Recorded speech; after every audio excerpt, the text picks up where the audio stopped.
ఓం శ్రీ పరమాత్మనే నమః. శ్రీమద్భగవద్గీత అథ దశమోऽధ్యాయः. శ్రీభగవాన్ ఉవాచ భూయ ఏవ మహాబాహో శృణు మే పరమౌ వచః యత్తేహం ప్రీయమానాయ వక్ష్యామి హితకామ్యయా. భావము: శ్రీ భగవానుడు పలికెను, హే మహాబాహో, నీవు నా మీద ప్రేమ గలవాడవు కావున నీ మేలు గోరి నేను మరల చెప్పుచున్న వచనములను వినుము.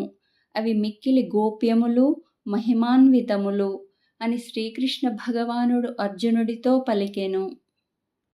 నమే విదుఃసురగణా ప్రభవం న మహర్షయః అహమాదిర్హి దేవానాం మహర్షీణాం చ సర్వశః. భావము: నా లీలావతార విశేషములను దేవతలు గాని మహర్షులు గాని తెలుసుకొనజాలరు.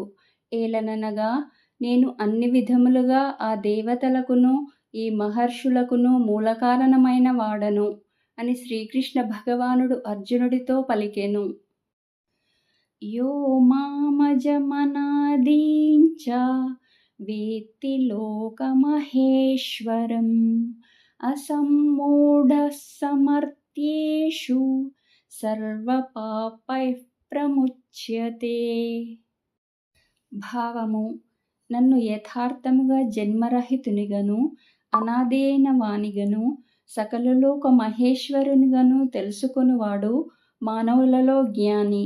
అట్టివాడు సర్వ పాపముల నుండియు విముక్తుడగును అని శ్రీకృష్ణ భగవానుడు అర్జునుడితో పలికెను.